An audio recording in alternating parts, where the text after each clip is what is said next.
Pronto. Aproveitar que estou aí, você já fazia uma micro reclamação, né, nossa, tá? Que a turma não está vindo e eu estou muito preocupado com a turma, certo? E embora tenha sido a turma que eu tive alguns alunos que tiraram notas altas, foi a turma que eu também tive os alunos que tiraram as notas mais baixas. Por quê? Porque é a turma que não está, é a que tem a maior abstinência nas minhas aulas, entendeu? E isso me preocupa porque a gente, às vezes, tem uma dúvida, não tira na hora, pensa que compreendeu, quando vai aplicar no caso concreto, aí vê que errou um detalhe, errou outra besteiradinha. E isso me aperreia um pouco. Mas vamos lá, certo? Primeiro, como é que você está arrumando tudo em paz, tudo tranquilo, nesse corre-corre nosso de pandemia? Tudo certo, né? Até agora. Tá tudo bagunçado, o horário, Eu sei disso. mas a gente vai se adaptando. É. E a cabeça também, né? Para ir trabalhar, às vezes eu vou trabalhar e não consigo, volto, faço uma besteiradinha e volto, É, agoniado. é estressante também, que você não sabe como é que vai ficar as coisas. É.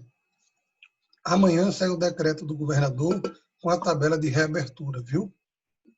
Em nome de Jesus. É. Mas, assim, a tabela de reabertura vai ser uma tabela progressiva de 11 semanas, quase 3 meses.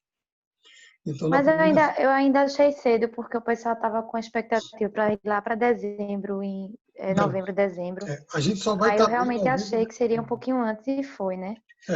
A gente só vai estar bem em novembro, dezembro. Mas a reabertura, sim. Colégio está previsto para voltar início de agosto, mas pode ficar para setembro, entendeu? As aulas, É. o que inclui Então dá faculdade. para conseguir ainda pegar o próximo, dá para conseguir pegar o próximo semestre ainda bem, né? Dá, Minha o próximo preocupação era semestre. essa. Gente, Não.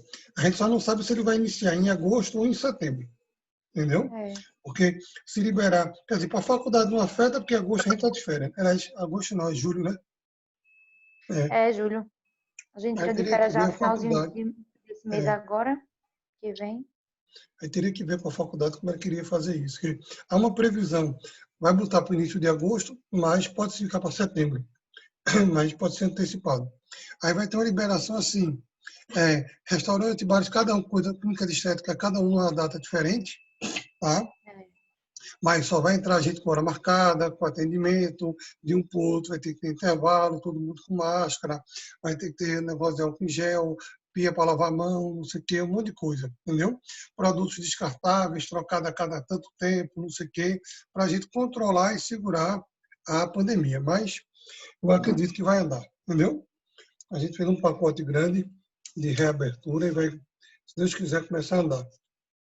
A discussão é que tem um grupo querendo que já libere segunda-feira algumas atividades e tem outro grupo querendo que libere na outra segunda-feira algumas atividades, entendeu? E o problema é que a primeira que deve ser liberada é o Entendi. pessoal de comércio de rua, camelô, vendedor disso, vendedor daquilo, que é o pessoal que mais sofreu. E aí, fazendo isso, É, há uma chance de ter um picozinho no início, viu? entendi. Aí a gente vai se organizando, se Deus quiser. Viu? Vamos lá. Vamos começar a nossa aula para a gente andar. Primeiro, vamos começar falando da prova, tá? A prova da gente, vocês pagam alguma cadeira com Armando? Não, não, paga não. Não. Tá, ok. Então, o modelo de prova que a gente vai usar é o modelo de prova que o professor Armando criou, tá? Ele usa na dele, foi maravilhoso para a gente. Cada professor vai colocar 5 questões em aberto e vocês vão responder em 500 caracteres, que dá mais ou menos 5 linhas. Dá mais que uma linha, é 80 caracteres. Mas a gente colocou a mais porque é espaço, vírgula, tem gente que escreve um pouquinho mais, babá, bobô. A prova vai ter uma questão, tamanho médio, mas você pode copiar a questão da prova e levar ela para o Word, tá? Responder no Word e trazer sua resposta para a prova. Cuidado com o Ctrl+C e o Ctrl+V para não colocar uma resposta errada no canto errado, tá? Quando vocês mandarem a prova para a gente, essa prova está encaminhada, não tem como voltar atrás. Então, tenha uma atenção antes de encaminhar qualquer prova. E uma vez encaminhado, já está encerrado. Se você abrir para olhar, copiou as questões e no final, no lugar de guardar, você apertou encaminhar, enviar, você mandou sua prova toda em branco. tá? E o professor não tem como devolver a prova para um aluno só. Ele abre todas e fecha todas de uma vez. Só quem abre sozinho e fecha sozinho é o aluno. Quando todas as provas fecharem, a gente vai corrigir e a gente tem um íconezinho que a gente, na hora que faz a prova, já bota o espelho, que é a resposta que a gente quer ouvir. Quando a gente der a nota, vocês receberem a nota, vocês já vão saber o que você respondeu e o espelho embaixo. Você vai receber a questão, sua resposta e o espelho. Então, você vai ter uma noção do que você errou e do que você acertou já respondido. E, se for o caso, o professor pode complementar uma informação só para aquele aluno. Arlane, você errou nisso, nisso e nisso. Ficou atenta naquilo ali. Então, é uma coisa boa para a gente também, porque vai dar um feedback maior. A resposta geral e um feedback maior para cada aluno, que a gente possa querer orientar alguma coisa específica que a gente viu na prova dele numa questão. Tá? Porque ficou determinado também que, como vocês vão poder copiar a questão, botar no Word, responder e depois trazer, se alguém encaminhar uma resposta muito parecida com a de outro aluno, ou igual, tá? Não precisa ser absolutamente igual, nem idêntica, é muito parecida, o professor dê zero aos dois alunos. Então, quando você quiser eventualmente ajudar alguém, não ajude mandando o seu português. Dê uma dica. Olha, eu fiz assim, por isso e isso. Pronto. Eu fiz assim, alegando isso. É você dar meia resposta e deixa o outro seguir o caminho dele para ver se ele chega no resto, para evitar Ô, estresse. professor, eu fiquei com uma dúvida seguinte. Ele dá 48 horas, né, para fazer, se entregar a prova. Esse horário começa a contar a partir da hora que o professor publica o link, certo? O professor vai publicar o link no dia da prova, no horário da aula. Então, a nossa prova vai ser na Você, sexta-feira. e você só tem direito a acessar esse link, a abrir esse link da prova uma vez. Uma vez aberto, você tem que responder e mandar, não é isso? Não, não, não. Eu não sei. Você pergunta a Isabela. Eu acho que quando você abrir, você pode deixar ele aberto. Entendi. Entendeu? Porque lá No caso, um embaixo exemplo, se eu, a opção de fechar e retornar depois não tem não, né? É isso que eu eu tô não querendo sei saber. se tem essa opção de fechar. Eu sei que lá embaixo ou lá em cima tem um botão assim, enviar, encaminhar. Não aperte de jeito nenhum. Esse aí Entendi. você só aperta uma vez. Entendeu? Ok. Eu Você acho já que quando, salva as respostas e depois que encaminha, né? é, eu acho que você, ao copiar as questões, certo? Se não encaminhar, encerrar, é baixar, porque ele é um link no Google, como internet. É como se você tivesse fechado seu e-mail. Vai ficar salvo sem ter sido encaminhado, um pendente, na caixa postal para encaminhar depois, entendeu? Entendi. Porque você tem que apertar a teclinha e encaminhar para ele poder ser mandado. Então, se você não apertar ela, eu sei que ele não é mandado. Entendeu? Tá? Entendi. É encaminhar a resposta, finalizar questionário, tem um nomezinho assim, tá? Você apertou ali, você lasperou-se. Mas não apertando, eu acho que você pode minimizar. Tá? Eu faço até essa pergunta, Bela. Bela, a gente pode pegar a prova, abrir, anotar as questões e depois fechar sem encaminhar. Como é que eu faço isso? Entendeu? E aí ela Entendi, já tá lhe certo. responde. Tá? Ela bota Ok. no grupo essa resposta, que aí vocês trabalham em cima dele. Tá? Mas eu sei que dá para fazer, puxar, responder e devolver. É por isso que ficou a vantagem das 48 horas. O professor vai liberar no dia da prova dele, então nossa prova é sexta-feira. Quando for perto de 8 da manhã, eu vou liberar pelo portal e vou liberar pelo grupo, o íconezinho. Cliquem lá, a prova está aí. Vocês vão clicar, abrir a prova, puxar as questões e começar a pesquisar para responder. Tranquilo? Aí vocês vão ter sexta de manhã, sábado de manhã um dia, domingo de manhã outro dia. Então, domingo de manhã ele vai encerrar às 8 da manhã, que é o horário que começaria a aula. Ela pediu que todo professor, quem quiser fizesse, eu vou fazer, desse uma hora de tolerância. Então, eu vou marcar meu horário para fechar às 9 da manhã do domingo. 9 da manhã do domingo encerra. Mas você tem sexta tarde, no seu caso, você vai ter o sábado todinho. De manhã você abre, pega as questões, copia, bota no Word, tá? Salva no pendrive ou no papel direto, imprime, já vai fazendo suas anotações, já para o trabalho, anota lá e vai botando o que você acha. Quando você chegar em casa de noite ou no sábado, aí você vai fazer sua pesquisa, sua arrumação, já com base naquelas informações que você colocou, para concordar ou discordar. Pode ser isso? Interrogação. E esse aqui também pode ser? Interrogação. Aí no sábado você faz a pesquisa, monta, estrutura sua resposta e aí encaminha. entendeu? Sábado à noite ou domingo de manhã. Aí tem o dia inteiro. Então dá para fazer tranquilo, tá? Vai depender de cada um. Acredito que a maioria das questões vão ser casos e coisa para vocês pensarem e pesquisarem. Não vai ser uma resposta direta, não. Entendeu? Quem descobriu o Brasil, Cabral? Não. Pelo menos as minhas, eu estou contando histórias, tá? E fazendo perguntas sobre aquela historinha que eu contei. Num processo, Ô, fulano fez isso? Diga. ô professor, surgiu um comentário entre os alunos que é possível, quando você abre o link para fazer a resposta, é possível a plataforma captar se você está fazendo pesquisa. E aí seria levado em conta como se fosse fila, um exemplo. É verdade, Assim, ela não pode sei se captar vai. sim. Ela pode captar sim. Eu não sei. Eu estou dizendo a você, como é você, veja bem. Vamos lá. Você abriu no seu notebook, tá? Ou no seu computador de casa. Então, se você abrir, a plataforma vai saber se você está fazendo pesquisa. Mas se você fizer pesquisa no seu celular, ela não vai saber. Entendeu? Agora, se Pois você é. abrir no celular, você pesquisa no notebook. Eu não estou dizendo que busca a resposta daquilo, que o importante é você saber se você sabe. Tá?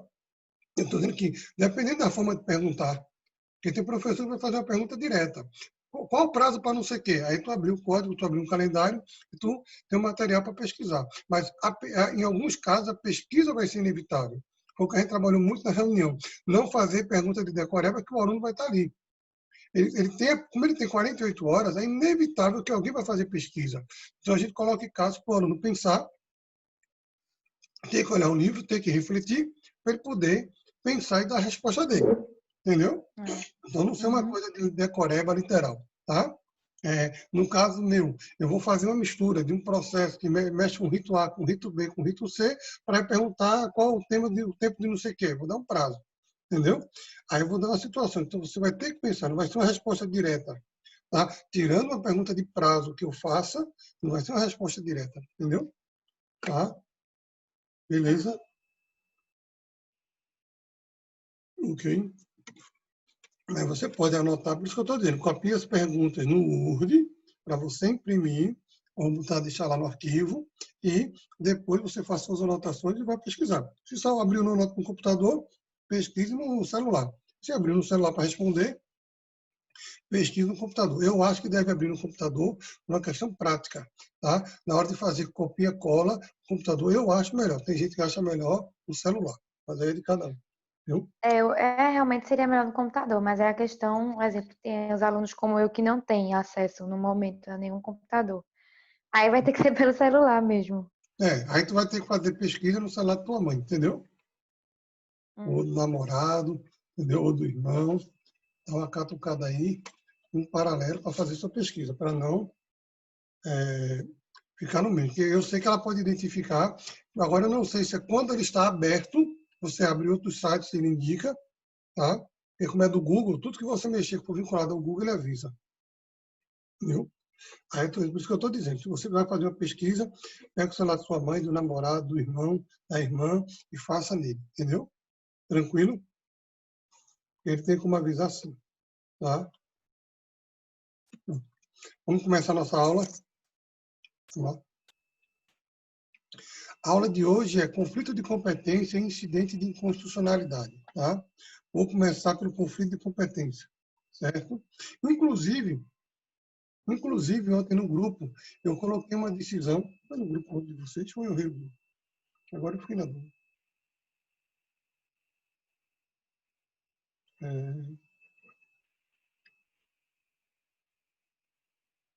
É, inclusive, ontem à noite eu botei no grupo de vocês uma decisão de um juiz reconhecendo a incompetência dele para julgar um processo, tá? E aí, que já é o assunto de hoje para a gente trabalhar, certo? Para a gente ter uma noção de como funciona uma manifestação, uma declaração de incompetência de um juiz, tá?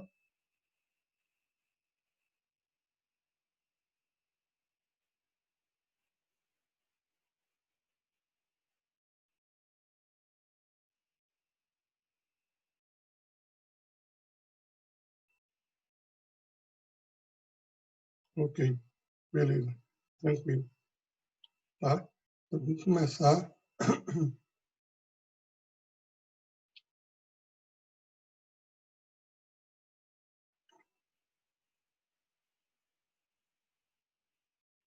Ok. Pronto. Beleza. Deixa eu ver aqui. Vamos lá. Conflito de competência.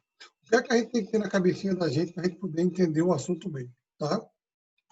Conflito de competência é uma discussão que só existe em competência relativa, tá? Mas para isso a gente precisa entender alguns outros assuntos que são pressupostos para o tema. Quando vocês estudaram teoria geral do processo, vocês estudaram 3 assuntos básicos que todo aluno tem que compreender em direito: jurisdição, ação e processo, que o professor Zé Carlos Barbosa Moreira chama de trilogia estrutural do processo civil moderno. Então, dentro da soberania de um Estado, de um país, tá? Ele tem o poder no seu território de dizer o direito. É a chamada jurisdição, que vem do latim juris dicere. Então, a soberania é o poder de autodeterminação que cada país tem. Se ele declara guerra, se ele não declara guerra, se ele vai ter exército, se ele vai investir mais em educação, mais em armas, como ele vai montar e querer se estruturar. Tá? A jurisdição interna é a autodeterminação desse país dentro dele mesmo, o seu povo em si. E a soberania interna é a autodeterminação desse povo dentro dele mesmo. Tá? E a soberania externa é como esse país se relaciona com os outros países. Dentro desse país, para ele poder manter a ordem, ele tem que ter força. E essa força vem do direito, no sentido de que a força de manter a paz social decorre da criação de regras que mantêm o tecido social estabilizado. Tá? E o Estado consegue fazer isso atraindo para si a responsabilidade de solucionar os conflitos de interesse que surgem, a chamada jurisdição. Juris dicere, dizer o direito. Então, o Estado chama para ele essa obrigação de dizer o direito, dizer quem está certo, quem está errado, e efetivar, que é o processo de execução, semestre que vem, essas decisões que o Estado dá, essas deliberações que o Estado toma. Tá? Então, todo juiz que representa o Estado, todo juiz que é o órgão do Estado que vai dizer o direito, tem jurisdição. E tem jurisdição em todo o território nacional. Tá? Mas nem todo juiz tem competência. Aí chegamos no segundo assunto. E o que é competência? Competência é a especialização, o fracionamento, a delimitação da jurisdição. E por que isso ocorre? Porque se todo juiz pudesse julgar toda e qualquer causa, você teria um juiz que era um gênio, ou você teria um cara com pouco conhecimento de determinadas áreas. Porque é impossível você saber tudo, tá? De qualquer assunto, de qualquer tema. Então, para permitir que o processo ande mais rápido, que o processo flua com mais naturalidade, o direito optou pela especialização dos profissionais, como também tem na medicina. Tem o oftalmologista, o cardiologista, você tem o clínico geral, você tem o geriatra, tá? Então, a especialização do profissional do direito, do juiz no caso, a gente chama de competência. Então, competência é o fracionamento, a divisão, a especialização da jurisdição, do poder dizer o direito. Então, a gente vai ter um juiz de família, a gente vai ter um juiz penal, um juiz de vara da fazenda, um juiz do trabalho, um juiz eleitoral. Então, esse cara ele é especialista naquela matéria. Ele faz aquilo sempre. Né? Então, a competência é esse fracionamento, essa divisão, essa organização, vamos chamar assim, para melhor fluir da jurisdição. Tá? E a competência se subdivide em 2 grandes blocos, a competência absoluta e a competência relativa. A competência absoluta ela é indelegável, ela é improrrogável, ela é intransferível. E ela está indicada em 3 grupos. Competência em razão da matéria. Existem certas matérias que são só daquele grupo de pessoas. Tá? Então, matéria trabalhista, matéria eleitoral, militar, família, sucessões, crimes contra a ordem tributária, tá? Matéria tributária em si. Então, existem justiças ou varas especializadas para julgar aquele tema. Então, se você entrar com ação trabalhista numa vara civil, o juiz civil vai na hora se julgar absolutamente incompetente, porque ele não julga aquele tipo de matéria. A mesma coisa se for uma questão militar, eleitoral. Se você entrar numa vara de família discutindo, tá? Uma adoção de uma criança que não tem pai, não tem mãe, o juiz da vara de família vai dizer que ele é incompetente para julgar aquela matéria. O juiz de família só julga ações de família tendo uma família. Se o menino não tem mais família, porque o pai e a mãe morreram, isso é da vara de criança e adolescente, tá? É a vara da infância. Não é a vara de família, porque ele não tem mais um núcleo familiar. Então, o juiz de família ele é absolutamente incompetente para julgar essa causa, porque essa matéria não é dele, é do outro juiz. Tá?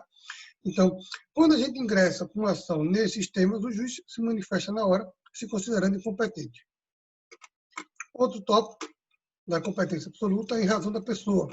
Algumas pessoas, como a União, as empresas públicas federais, ela tem uma justiça própria para ela.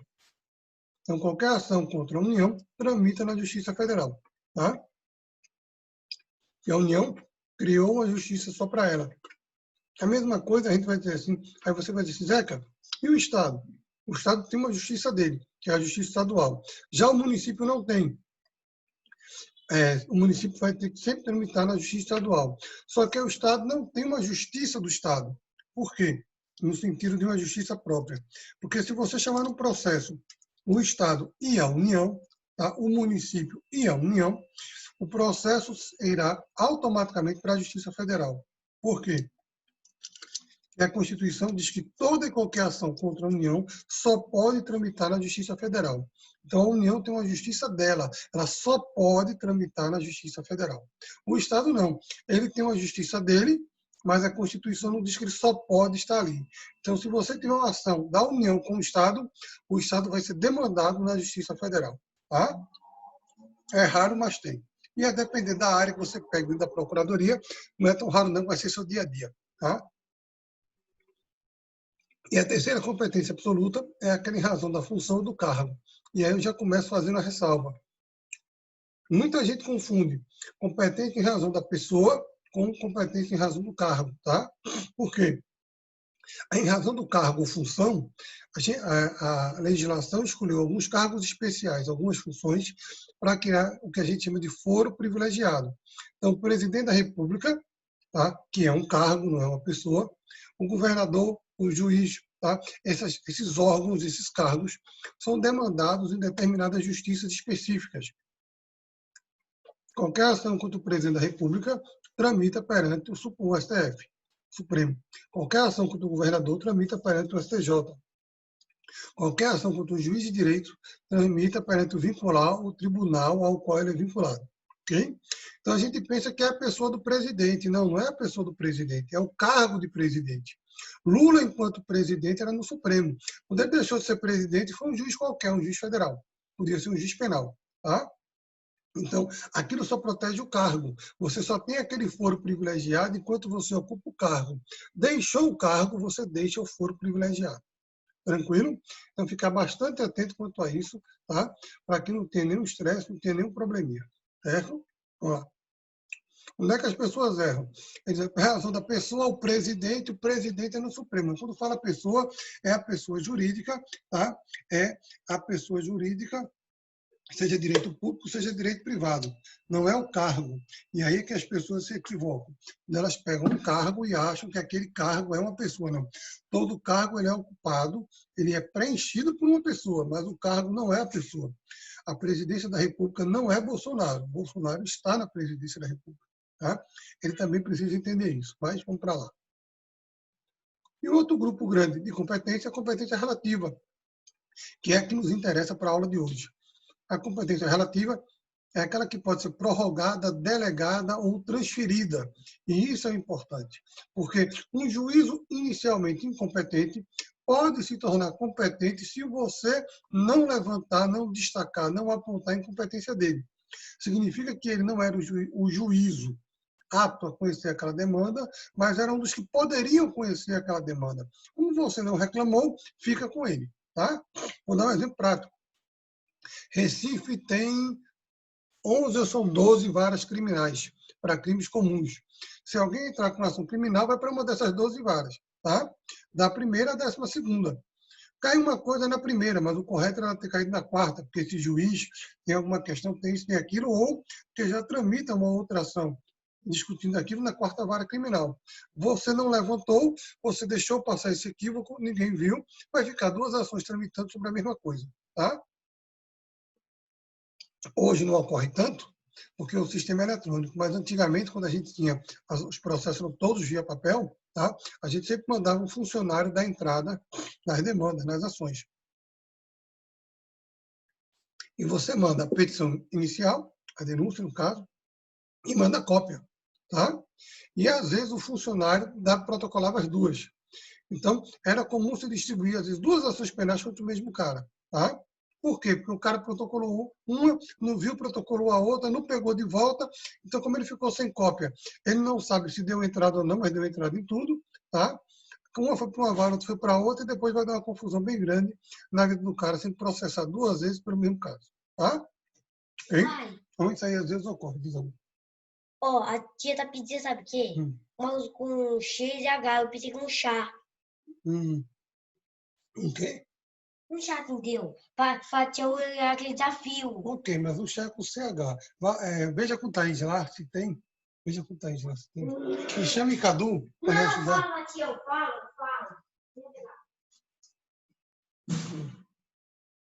Ok, vamos lá. Então, incompetência relativa, tá certo? Tá? Deixa eu ver aqui.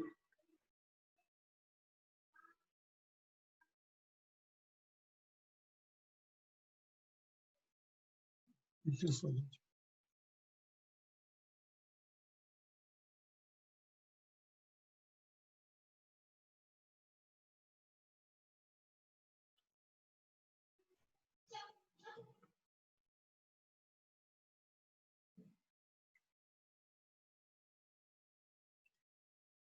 Interessante, viu, gente? Vamos lá. Hipótese, então, a competência relativa ela pode ser, em razão, ela pode ser prorrogada, ela pode ser estendida, caso o juiz inicialmente competente, você não impugne a incompetência dele. Tá? Ela pode se dar em razão do lugar e em razão do valor, certo? Então, existem certas situações em que... Fica aí, por favor. Existem certas situações em que você pode entrar com ação no juizado. Ora, são 18 varas de juizado. Qualquer vara daquela de juizado pode conhecer e processar o seu caso. Tá? Então, você tem 18 juízos competentes para conhecer daquele tipo de demanda. Então, qualquer um deles, em princípio, é o apto a conhecer aquela situação. Tá? Beleza? E na questão do valor, no caso também do juizado, você tem a opção de entrar com ação no juizado, quando sua ação é de até 40 salários, pela Lei 9099, ou de entrar numa vara civil. É uma escolha da parte, em princípio, optar por um caminho ou por outro. Tá? Vamos ver isso no caso concreto, desculpa. Eu e Arline somos casados, certo? Vamos nos divorciar. Eu saio de casa e ela fica morando na casa com o filho da gente. Tranquilo? Bom, a gente mora em Recife. Aí eu saio de casa, eu tenho duas opções. Eu vou morar em Olinda, na casa dos meus pais. Tranquilo? Ou eu vou morar em Casa Amarela, uma casa alugada. Certo? Na primeira situação, eu fui morar em uma outra cidade. Aí eu entro com a ação de divórcio contra ela. Ela, com raiva de mim, a Laine entra com a ação de divórcio contra mim. Ninguém avisa o outro, tá? Porque estão os dois com raiva. Ora, eu vou entrar com a ação de divórcio no endereço dela, Recife. Ela vai entrar com a ação de divórcio no meu endereço, Olinda. Então, vai ter uma ação de divórcio tramitando minha contra ela em Recife e dela contra mim em Olinda. As duas discutem exatamente a mesma coisa, o fim do casamento, a eventual pensão e divisão de patrimônio. Tá? Então, a discussão é a mesma em duas comarcas diferentes. Já imaginou? Se um juiz de cá divorcia e o de lá não divorcia, aí eu sou divorciado em Recife, sou casado em Olinda, como é que é isso? Então, como não pode acontecer isso, tá? O Código cria a regra de que um desses dois processos tem que ser extinto. Tá? Se nós moramos em Recife, eu fui para Casa Amarela agora, já é outro caso. Ela entra com divórcio contra mim, mandando me citar em Casa Amarela, e eu entro com divórcio contra ela, mandando citar ela em Boa Viagem. Ok? Pronto. Eu distribuo o meu na segunda, ela distribui dela na terça. Na quarta-feira a gente se liga para agredir o outro e dizer, eu entrei com ação, eu entrei primeiro. Pronto. Uma das duas tem que estar errada, não pode ter as duas. Não pode ter duas sentenças discutindo a mesma coisa. Tá? É o famoso bis in idem. Não pode o mesmo fato ser julgado duas vezes, que o direito penal fala tanto. Você não pode ser punido duas vezes pelo mesmo fato. Tá? Se ele é alimentado do tipo, ele não pode ser agravante. Se ele é agravante, não pode ser alimentado do tipo. Tá? Um já exclui o outro. Tá bom? Ok? Vamos resolver isso agora na prática. O Código de Processo Civil diz, no primeiro caso, estamos morando agora em cidades diferentes, tá? Que, morando as partes em cidades diferentes, distribuindo ações que discutem a mesma coisa em cidades diferentes, o juízo competente para julgar esta demanda é o juízo que citar validamente primeiro a outra parte. Então, se eu distribuir a minha em janeiro, ela distribuiu a dela em fevereiro, mas ela conseguiu me citar lá em Olinda, antes que o cara cite ela aqui em Recife, a ação que vai prevalecer, que vai continuar, é a de Olinda. A de Recife terá que ser extinta. Entenderam? Como é que ela vai ser extinta? Alguém tem que avisar o juiz, né? O juiz de Recife não sabe da vida do juiz de Olinda. O juiz de Olinda não sabe da vida do juiz de Recife. Então, você comunica esse fato ao juiz e o juiz vai decidir, vai se manifestar. Ok? Então, que é aquele despacho que eu botei no grupo de vocês. Era uma ação lá do Pará sobre o Covid-19, tá? Em que se discutia uma determinada questão de emprego e dinheiro público, e na hora que o juiz foi decidir, ele abriu vista para o ente público levantou logo a preliminar de incompetência. Doutor juiz, o senhor não é competente para julgar isso aqui não, tá? E aí, levantada essa questão da incompetência, certo? O juiz ali se manifestou e acatou, tá? Podia ser que o juiz não acatasse, aí ia gerar o famoso conflito, certo? A gente vai discutir daqui a pouco. Entenderam até aí? Se é na mesma cidade, Zeca, aquele outro caso, né? Segunda hipótese do divórcio. Na mesma cidade, o juízo competente é aquele que primeiro recebeu a petição. Quem protocolar primeiro está na frente. Então, como eu protocolei a minha na segunda, ela protocolou na terça, independentemente da data de citação, o processo que vai ficar, o processo que vai continuar é o meu. O dela terá que ser extinto. Ok? Aí eu vou comunicar isso aí. Então, quando há esse conflito de processos iguais, idênticos ou muito parecidos, discutindo a mesma coisa, a gente chama de conflito de competência. Ele pode ocorrer em 3 situações. 2 são fáceis. A primeira, quando 2 juízes se consideram competentes para julgar o mesmo processo. É o chamado conflito positivo. Todo mundo quer julgar aquilo, tá? Ou seja, todo mundo quer aparecer, certo? Vamos lá. Neste caso, no conflito positivo, você não vai ter 2 decisões dizendo eu sou competente, eu sou aquilo, não. O juiz simplesmente vai dizer que ele é o competente e vai continuar o processo. Ou seja, ele vai desconsiderar, ele vai superar, ele vai passar por cima da sua alegação de incompetência dele. Ele não vai perder tempo com a discussão que você trouxe, tá? Ele vai dizer, não, competente sou eu. Pronto, o resto não me interessa não, acabou-se. Então, é um despacho do juiz em que ele manda continuar o feito, segue o baile, toca a tua vida, e aí você percebe que ele se considerou competente quando ele não era. Mais uma vez, me reportando ao caso que eu botei no grupo, tá? Um juiz recebeu um processo, lá era uma discussão de ação civil pública, e aí a Procuradoria do Estado disse que o juiz competente não era com marca dele, era com marca da capital, que tem uma vara própria para demandas coletivas, certo? Se ele dissesse que ele era o juiz competente, acabou-se. O processo ia continuar ali, iria surgir o chamado conflito positivo. Ele se considerou competente, já existindo uma outra vara, que é a vara da capital, que é competente para aquilo. Então, nesse caso concreto, o juiz considerou que existiriam 2 varas competentes para julgar aquele tipo de demanda. Tá? E aí acabou de ver que uma demanda só pode correr em um único local, não em 2. Então, um dos 2 tem que estar errado. Tá? Já no negativo, no conflito negativo, tá? Esse não, esse é formal. Você vai ter 2 decisões de juízes se considerando incompetentes. Mais uma vez, eu volto para o exemplo. O juiz ali se considerou, que eu mandei para vocês, o juiz se considerou incompetente, tá? E mandou remeter os autos para a capital. Mandou remeter os autos para uma vara da capital que julga ações coletivas, certo? Quando o processo chegar na capital, imagine que esse juiz da capital diga, não, eu não sou competente não, competente é ele mesmo, tá? Ora, nós já tivemos no processo uma manifestação formal do primeiro juiz, dizendo que ele não era competente, ou seja, ele é incompetente. Aquela matéria, aquele tipo de pessoa ou aquele cargo, ele não julga, no caso é a matéria. Então, ele mandou para o juízo que ele entende que é o competente para julgar. Se o juízo que recebeu o competente para julgar entender que ele também é incompetente para julgar, ele vai dar um despacho dizendo: eu sou incompetente para julgar. O nobre colega da vara tal equivocou-se quando disse isso, isso, isso, isso e isso. Tá? Porque o correto é assim, assim, assado. Tá?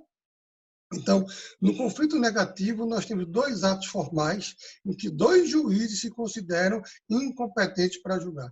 No conflito positivo, nós não teremos dois atos, nós só teremos um. Um juiz se considera competente. Se a competência é minha, eu não vou caminhar para ninguém, eu mesmo faço. Tá? Eu mesmo faço. Tranquilo? Se eu acho que eu estou em condições de fazer, eu vou e faço. Se está certo, é outra discussão. Beleza? E a terceira hipótese, que muita gente faz, mas pouca gente percebe, é que, quando eu estou discutindo no processo, tá? Um debate sobre reunião ou separação de processos, traduzindo, conexão, litispendência, continência, processo civil 1. Tá? Quando duas ações são conexas, tá? Há uma litispendência ou há uma continência entre elas, na verdade, essa discussão é uma discussão de conflito de competência. Por quê? Que cada processo, cada fato só pode ser julgado uma vez. Ok? Ora, cada demanda, cada causa de pedido. Então, se há conexão, é porque eu estou dizendo que as causas de pedido desses dois processos são iguais. Se há continência, é porque eu estou dizendo que a causa de pedido, processo continente, é tão ampla que abrange o processo contido. E aí ele tem que estar dentro, por lógica, dentro do processo continente. Então, eu estou julgando duas vezes a mesma coisa. Se há litispendência, eu estou dizendo que as duas ações são 100% iguais, irmãos gêmeos siameses. Então, se são irmãos gêmeos siameses, não podia estar separado, tinha que estar junto. Então, nos três casos, nessas três alegações, são alegações, na verdade, de conflito de competência, embora não se use o português nem o termo conflito de competência. A matéria subliminar, a matéria subentendida nos três debates é se é ou não aquele juízo competente para julgar aquele tipo de ação. Ok? Tá?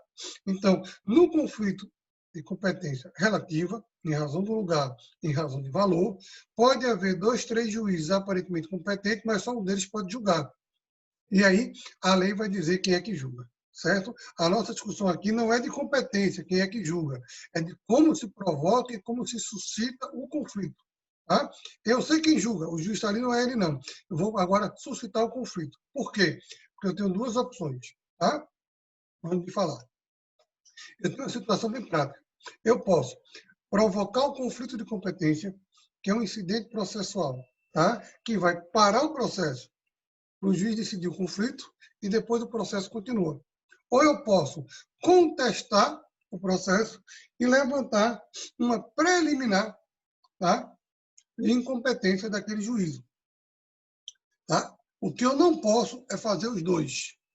Ou eu entro com incidente de conflito de competência e contesto o mérito e ataco o processo, tá?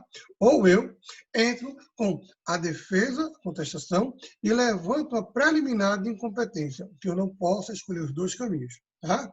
Ok? Um exclui o outro. Isso é a coisa mais importante para a gente saber. Como é que o código regula isso aí?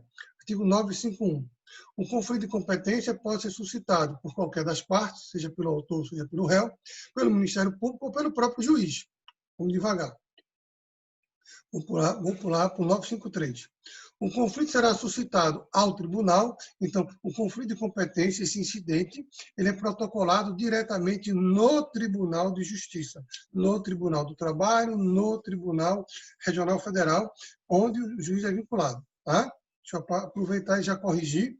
Na área trabalhista, não. A área trabalhista é uma exceção. O conflito de competência, ele é protocolado no próprio juiz do trabalho, certo? Ok? No conflito de competência trabalhista, o incidente é protocolado perante o juiz do trabalho, não perante o tribunal. Na área estadual, na área penal, na área federal, na área eleitoral, ele é publicado, ele é protocolado no tribunal, nas outras áreas. Certo? Vamos lá. ele é vinculado, ele é dirigido diretamente ao tribunal, como se fosse um agravo, para a gente entender uma comparação, pelo juiz. Mediante um ofício, o juiz faz um ofício e manda para o tribunal. Tá? Pelo Ministério Público e pela parte, uma petição, como se fosse um recursozinho chamado conflito de competência, que é o protocolo no tribunal. Obviamente, para o tribunal poder julgar, ele tem que ter os elementos. Então, nesse ofício do juiz ou na petição da parte do MP, a gente tem que anexar os documentos que provam o que eu estou dizendo. Petição inicial, contestação, a lei que fala das varas competentes, tá? E algum outro documento que prove que o juiz não é o competente para julgar aquilo ali. Tranquilex, beleza, tá? Porque eu estou dando esse pulinho. Porque o conflito será suscitado por uma das partes ou pelo juiz. Ora, quando é que a parte vai suscitar um conflito de competência? Em qualquer um dos dois tipos. Seja o conflito positivo, seja o conflito negativo.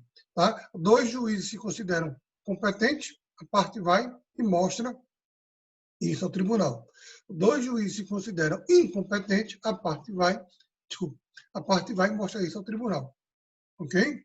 Mas o juiz só vai suscitar o conflito no caso do conflito negativo. O juiz de direito só suscita conflito de competência no caso do conflito negativo.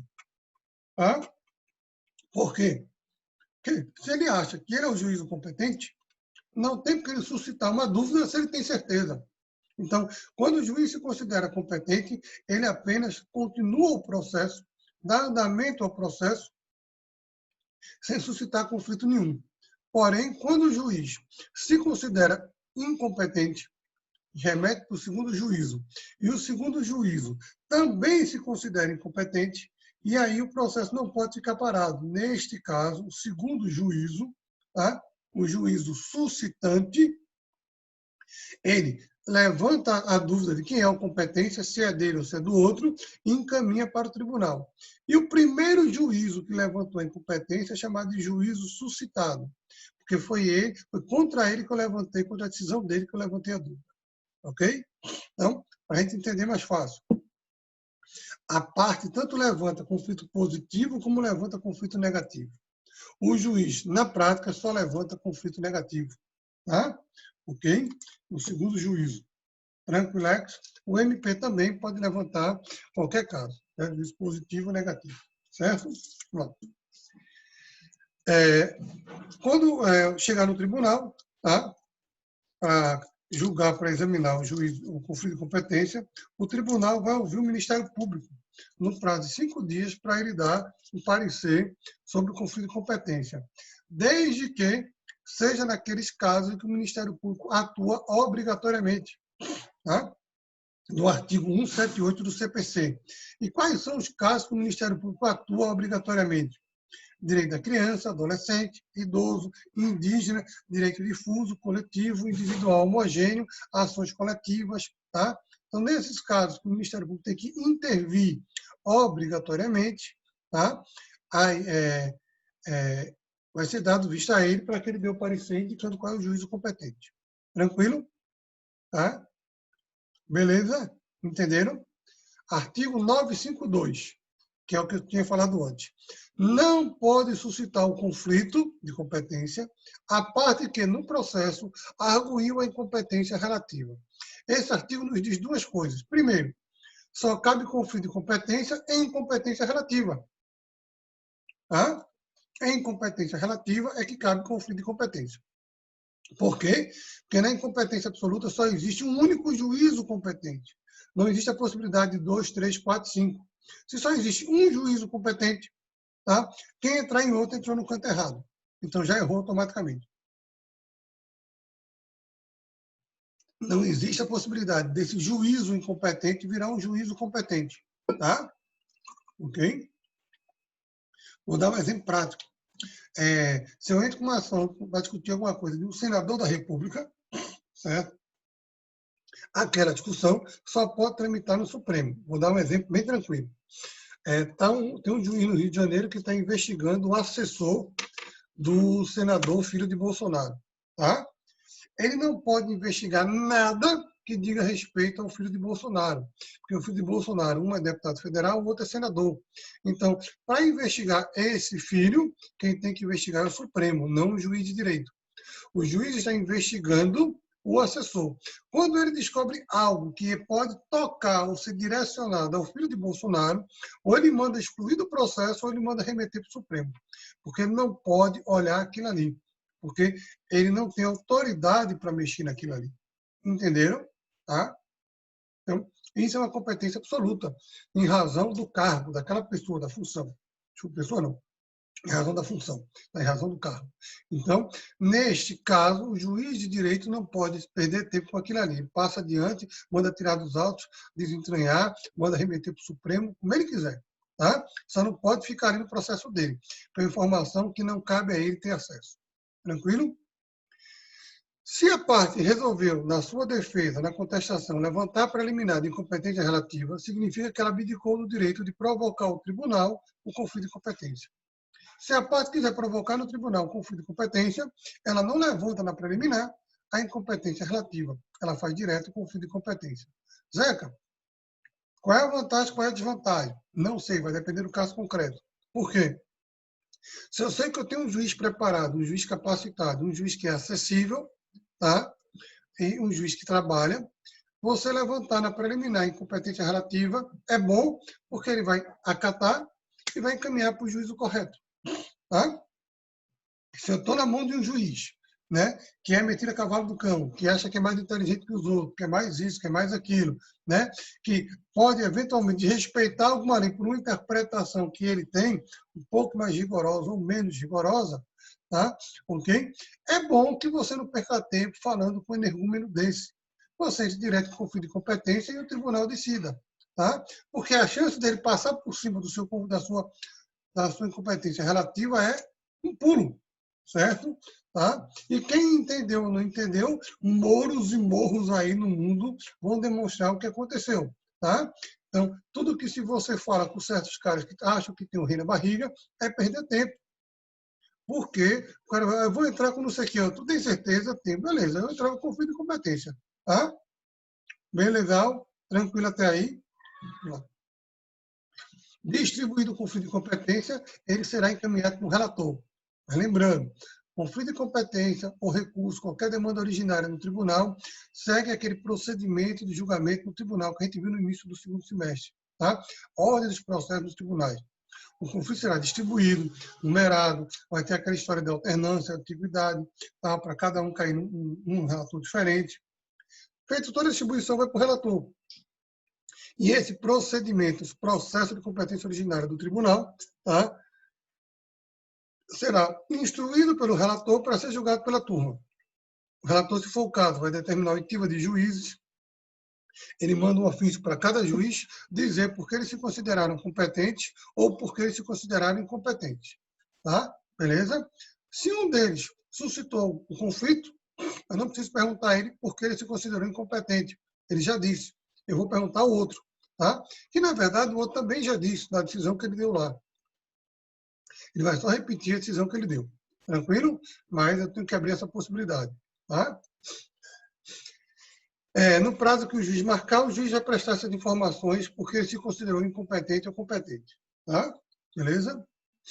Agora temos uma questão prática. Zeca, num conflito positivo, os dois juízes acham que podem julgar o processo. Este processo continua andando, tá? Eventualmente eles estão tramitando, vai ter prazo, vai ter decisões, e o cara pode não cumprir uma dessas decisões e ser preso. Vamos pegar um caso prático do divórcio que eu dei. É um divórcio que se discute pensão alimentícia.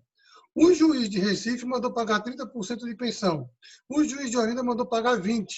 É óbvio que eu, embora eu goste muito de você, Orlando, vou querer pagar 20% e não 30% de pensão. Na hora que eu pago 20%, eu estou descumprindo a ordem do juiz de Recife. Ele vai mandar me prender porque eu não estou pagando o percentual correto. Tá? E eu vou dizer que estou pagando o percentual correto do juiz de Olinda. Entender o conflito, a loucura que pode acontecer. Então, num caso desse, para evitar confusão, o que é que ocorre? Quando há esse conflito positivo, o relator, quando recebe ele manda parar um dos dois processos, diz, este processo vai ficar parado até que eu julgue. E todos os debates, todas as discussões vão ser feitas, vão tramitar exclusivamente no processo tal. Então, ele manda parar o de Olinda, fica só em Recife. Manda parar o de Recife, fica só em Olinda. Tá? vai caber ao relator essa decisão do que ele vai parar e do que ele vai deixar andando. Tranquilo? Para evitar um conflito desse, de um juiz mandar prender e o outro mandar soltar e a confusão. Tá? Já no conflito negativo, é o contrário. Os dois juízes não querem julgar o processo. Os dois juízes não querem se meter naquela confusão. Tá? Certo? E aí, o processo não vai andar, o processo não vai ser decidido, o processo não vai ser deliberado enquanto a questão anda, enquanto a questão, na verdade, não é resolvida, não anda, né? Ok? Então, nesse conflito negativo, o relator vai fazer o inverso.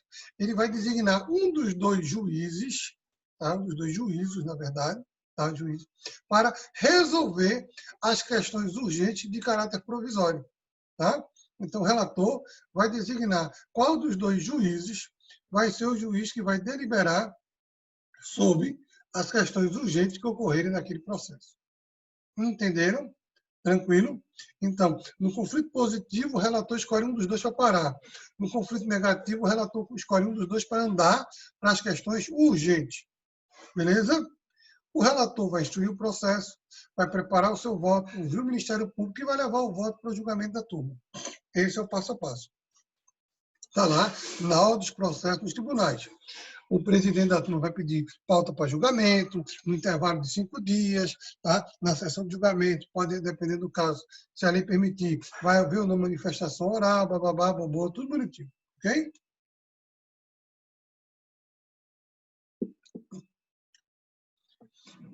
Agora, o relator pode julgar de plano, artigo 932, lá, o relator pode julgar de plano vários processos, tá? Ele pode julgar de plano conflito de competência, quando o conflito de competência, tá? Violar uma súmula do Supremo Tribunal Federal, do STJ, ou do próprio tribunal ao qual o juiz está vinculado, tá? Ou ainda quando violar uma tese firmada em julgamento de casos repetitivos, IRDR ou repercussão geral, ou incidente de assunção de competência, como a gente já viu lá na aula dos processos tribunais. São os mesmos casos, ele só está adaptando aqui. Ok? Então, veja. O relator vai julgar de plano contra a súmula e contra o IRDR, a assunção de competência. Se for contra outro assunto que está lá na aula dos processos tribunais, o relator não pode julgar de plano. Ok? Beleza? Tá? Ficar atento com isso. Tá? Decorrido o prazo para prestar informações, o relator vai ouvir o Ministério Público em 5 dias para dar parecer, tá? Sobre o conflito de competência e vai pedir data de julgamento. Tá? O tribunal, quando julgar, vai declarar qual é o juízo competente e vai também decidir sobre os atos praticados pelo juízo incompetente. Vamos dizer que ele entenda que o juízo competente é o de Recife e o incompetente é o de Olinda. Tá? E aí ele vai decidir qual é a pensão que fica, se é daqui, se é de lá, algo que o juiz de lá mandou fazer, pegar uma prova, a cópia de imposto de renda do cara para saber o valor que ele ganha. Algumas medidas que ele tomou se poderão ser aproveitadas pelo juízo competente ou não. Tá? Se ele entender que não, deixa o juízo competente com liberdade total. Se ele entender que sim, ele manda trazer tais atos e aí ele manda encaminhar aqueles atos para o juízo competente. Ok? Beleza? Por que isso? Gostei da pergunta. Viu, Davidson? Porque o juiz incompetente pode praticar alguns atos, mesmo que ele seja absolutamente incompetente, para prevenir, para proteger o direito da parte. Quais são esses atos? Primeiro, citação da parte contrária, para evitar o perecimento do direito. Segundo, tá? Medidas urgentes para evitar a prescrição e decadência e o perecimento da coisa. Então, imagine que eu entrei numa ação aqui em Recife, mas o juiz competente era o de Caruaru, tá? Ou era em São Paulo, para discutir uma determinada mercadoria que está sendo embarcada no navio. Se a mercadoria for embarcada no navio e for mandada embora do país, o juiz brasileiro não tem autoridade lá fora. Ele vai pedir para ver se o pessoal manda. Se não mandar, perdeu. Então, neste caso, embora eu não seja do juízo competente, eu posso determinar que seja expedida uma ordem judicial para a polícia ir naquele navio, retirar aquela mercadoria, tá? Ok? Retirar aquela mercadoria urgente e deixar ela aqui no porto, para que o juízo competente, São Paulo, Caruaru, seja lá qual for, decida se aquela mercadoria deve ficar no Brasil ou não. Tá? Mas, então, eu tomei uma medida que eu não quero o juízo do processo, eu sou incompetente para aquele processo, mas foi para evitar o perecimento do direito da parte, desde que eu examine e verifique que é possível, que é cabível aquela discussão. Tranquilo? Ok, beleza? Tá? Imagine que o conflito seja entre turmas do mesmo tribunal, tá? Órgãos fracionários do tribunal, certo? Eu tenho uma ação que eu acho que é da primeira turma, outra tem uma ação que o cara acha que é da segunda turma, certo? Que ela já é preventa, não é preventa. E aí? Vamos ter um conflito de competência, vamos discutir aquilo. Então, aí o cara vai e entra com essa discussão, com esse debate no próprio tribunal para dirimir a competência entre duas turmas da própria corte. Tá? Neste caso, quem vai regulamentar a matéria é o regimento interno de cada tribunal. Tá? Ok? A gente vai ter que examinar isso aí para ver. Tá? Na verdade, neste caso, a gente não estaria falando de um conflito de competência, porque são órgãos do mesmo, são departamentos, vamos chamar assim, do mesmo setor judiciário. O Tribunal de Justiça é um órgão, tá? Do Poder Judiciário. As turmas dele são frações desse órgão. Então, na verdade, a gente estaria falando, tá, mais de um conflito de atribuição do que um conflito de competência. Mas isso é besteira. Quando falou de conflito de competência, a gente fala com conflito de competência tranquilo. Beleza? Tá? Mas se houver um conflito, Zeca, entre uma autoridade judiciária, um juiz, e uma autoridade administrativa, um servidor público, tá? Os dois se acham aptos para praticar aquele ato, certo? Neste caso, havendo um conflito não entre juízes, mas entre um juiz e uma autoridade administrativa, tá? Quem vai dirimir é o próprio tribunal, é o tribunal ao qual o juiz é vinculado, mas aí a gente não está falando de conflito de competência. Por quê? Porque esses dois, o juiz e a autoridade, não integram o poder judiciário. O juiz e a autoridade integram poderes diferentes. É um do poder judiciário e a autoridade administrativa do poder executivo. Então, eu tenho poderes diferentes em conflito. Nesse caso, o código chama de conflito de atribuições, porque ou aquilo é uma atribuição administrativa, e aí compete à autoridade administrativa, ou aquilo é uma atividade judicial e compete ao juiz. Tá? Ora, Zeca, como é que um juiz vai confundir a atividade dele com a atividade do administrador, e o administrador vai confundir a atividade dele com a atividade do juiz? É que as atividades hoje são misturadas. Tá? Você tem o juiz, além de julgar, ele pratica várias medidas administrativas no processo. Tá? Ele faz na vara dele. É o juiz quem faz a escala de férias de seus funcionários. É o juiz quem faz o horário de serviço da equipe dos funcionários da vara. É o juiz quem organiza como aquela equipe vai trabalhar. Essa é a função do chefe. E o chefe da vara é o juiz. Tá? Tranquilo? Então, nessas situações de conflito, o juiz vai ter que resolver. E ele pode ter um diretor de secretaria que acha que se ele está invadindo, essa função é dele. O juiz não pode se meter naquilo ali. Tá? E aí o juiz vai ter um conflito entre ele e um funcionário dele. Ele é juiz e o funcionário é atividade administrativa. Tá? Ou um cara da Receita Federal, que os dois podem fazer investigações e pegar documentos. O cara da Receita acha que pode fazer uma coisa que é do juiz, o juiz acha que aquilo é só dele. Então, é comum essas discussões. Não tanto, mas é comum. Tá? Então, pode acontecer sim. Beleza? Certo?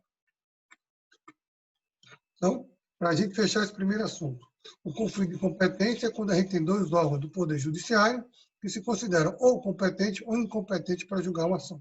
Tá? Não tem nada a ver com preparo. Competência é o fracionamento, a delimitação, a especialização da jurisdição.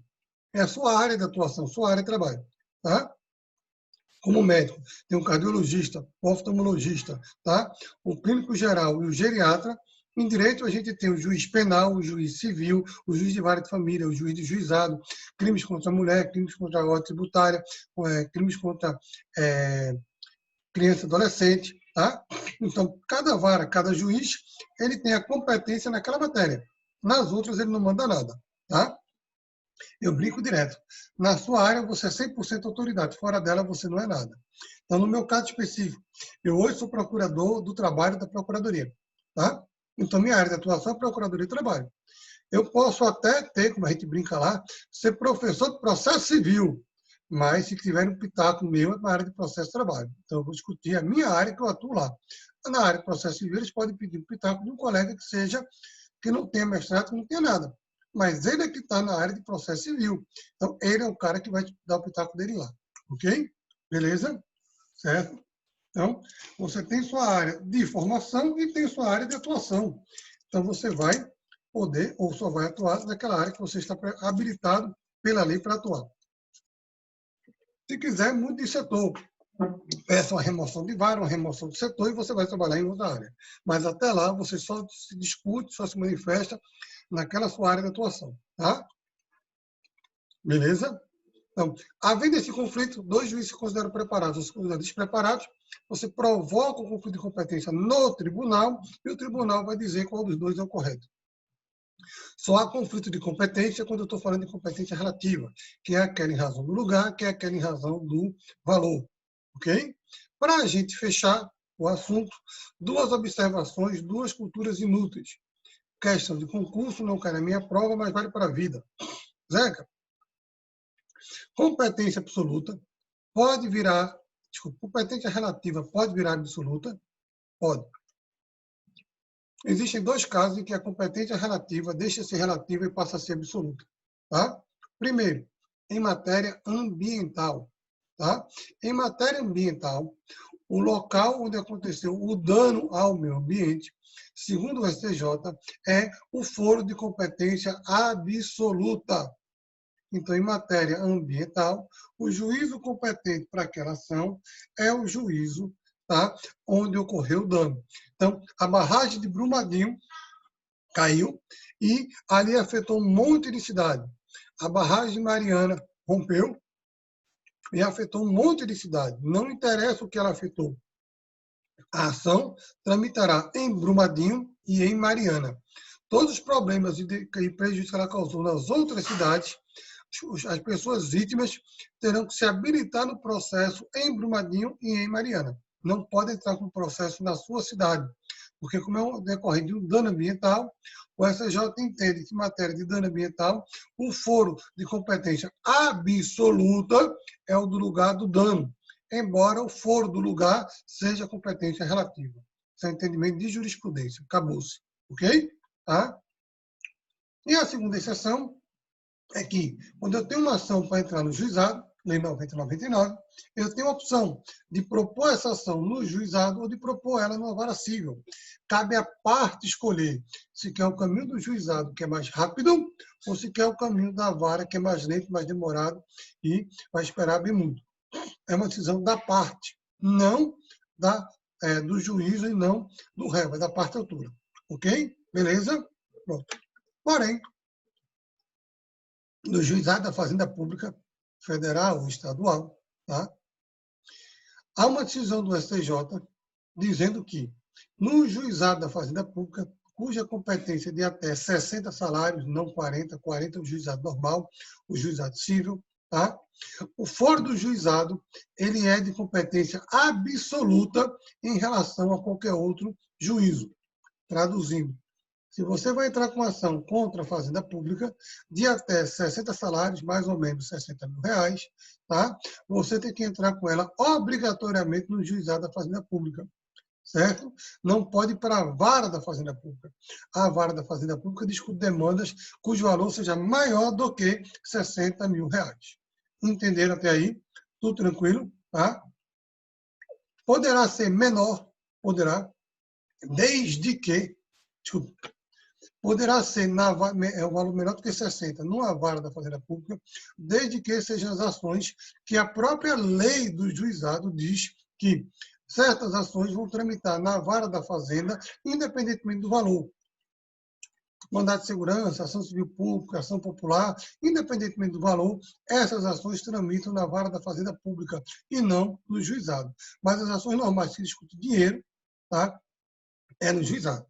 Então, você está andando na rua, seu carro bate no carro da Polícia Militar, ou é abarroado por um carro da Polícia Militar, você vai pedir uma indenização do conserto do carro. Essa ação contra o Estado tem que ser no juizado.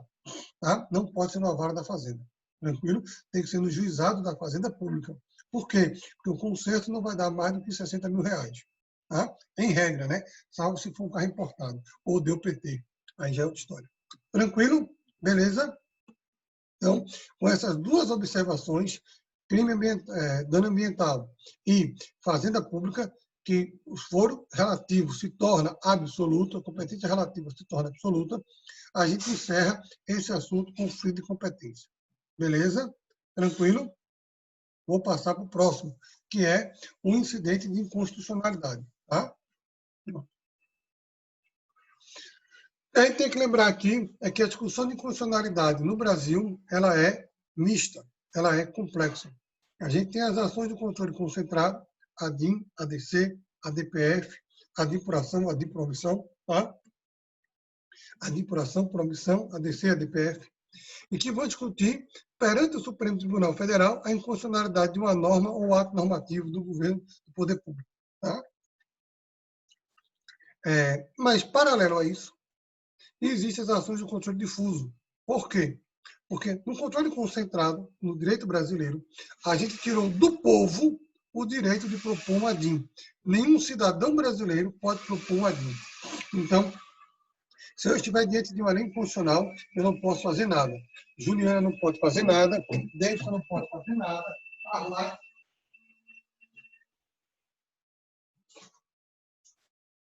Perdão. Vou fechar a porta para não atrapalhar a gente com o barulho. Tá? A Arlai não pode fazer nada. Então, o povo brasileiro, o cidadão brasileiro, foi excluído dos legitimados para propor uma DIN, uma DC, uma DPF. Tá? Porém, o nosso sistema permite que qualquer um de nós, numa ação qualquer, levante uma preliminar, uma discussão de inconstitucionalidade. Tá? E aí, no meu processo, eu entro uma ação de divórcio, uma ação de divórcio contra a Arlai, e eu entro com inconstitucionalidade alegando que a lei brasileira que manda pagar a pensão à mulher é uma lei inconstitucional porque viola a dignidade da pessoa humana, a mulher já é um ser produtivo, equiparado ao homem não sei quanto tempo, não precisa disso, não precisa daquilo, qualquer coisa que eu queira alegar. Tá? Então, eu posso levantar preliminar na minha peça, seja petição inicial, seja contestação, alegando a inconstitucionalidade de uma determinada norma. E o juiz vai apreciar. Tecnicamente falando, o juiz não considera uma norma inconstitucional. Tecnicamente falando, o juiz não dá uma decisão de inconstitucionalidade. Embora 99,9% dos juízes façam isso. Considera tal lei inconstitucional. Não tem validade, porque ele disse que aquela lei não é inconstitucional. Tá? Porque ele não tem essa autoridade. É mais adequado, é mais correto o juiz dizer que ele deixa de aplicar aquela lei porque ele entende que a lei é inconstitucional. A lei não se tornou inconstitucional porque ele falou. Se fosse, tá, eu não poderia entrar com uma demanda para discutir aqui de novo, porque aquela lei é inconstitucional, o juiz já disse. Tá? E cada cidadão pode discutir, sim. E um vai dizer que é constitucional, outro vai dizer que não é. Tá? Então, o juiz não tem essa autoridade. O que tecnicamente ele deveria fazer? Ele deveria dizer que deixo de aplicar tal norma porque entendo que ela é inconstitucional. Ele entende, é o entendimento dele. Se ela é ou não, quando o tribunal julgar, ele vai seguir. Entenderam? Mas não dizer que a norma é inconstitucional. Ele deixa de aplicar porque ele acha que é. Quem disse uma norma é ou não inconstitucional no Brasil é o tribunal, sempre. Tá? Ok? Sempre é um tribunal, nunca é um juiz. Esse é o nosso sistema. Gostando do juiz ou não. Tá? Vamos lá. Vamos seguir adiante. Então, o que é que diz o nosso código? Incidente de arguição de inconstitucionalidade. Eu vou ler para explicar ele. Artigo 948. Arguída, em controle difuso, a inconstitucionalidade de lei ou ato normativo do poder público, o relator, após ouvir o Ministério Público e as partes, submeterá a questão à turma ou à Câmara a qual competiu o conhecimento do processo. Está dizendo que o relator, quando alguém levantar um incidente de inconstitucionalidade, ele vai levar aquela questão para ser discutida na turma ou na Câmara que está o processo. Ora, se quem vai levar para a turma é o relator, ele está me dizendo que esse processo está onde? No segundo grau. Então, o que ele está dizendo é que no Brasil, o incidente de arguição de inconstitucionalidade só pode ocorrer ou só existe quando o processo estiver no segundo grau. seja ele de competência originária, começou no segundo grau, esteja ele no tribunal por um recurso, tá? Ou seja, ele diz que no Brasil, somente um tribunal pode declarar uma norma inconstitucional, tá? Por quê? Porque o controle concentrado de constitucionalidade tramita perante o Supremo. E o controle incidental ou difuso de inconstitucionalidade tramitará perante um tribunal. Traduzindo, ele está afirmando que nenhum juiz pode declarar uma norma inconstitucional. Tá? O que ele faz é dizer que deixa de aplicar a norma porque entende que ela é inconstitucional. Esse é o papel do magistrado. Embora a maioria declare ela inconstitucional. Essa decisão dele não tem o efeito que ele talvez ache que tenha, que é declarar a norma inconstitucional. Tá? Ok? Tranquilex, beleza? Então, ficar atento quanto a isso. Certo?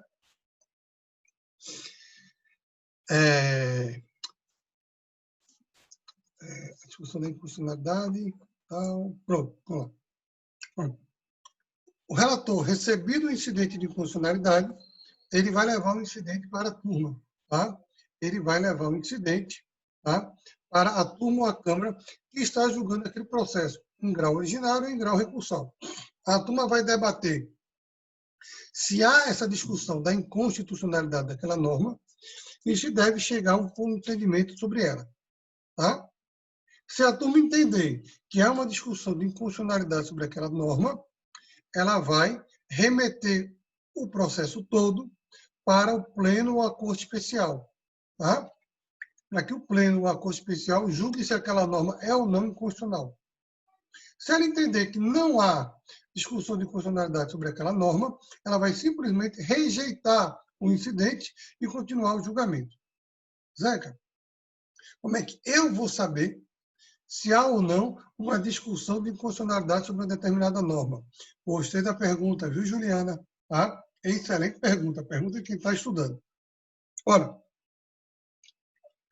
o que é arguição incidente? Incidente é anexo, é a parte, mas é ligado.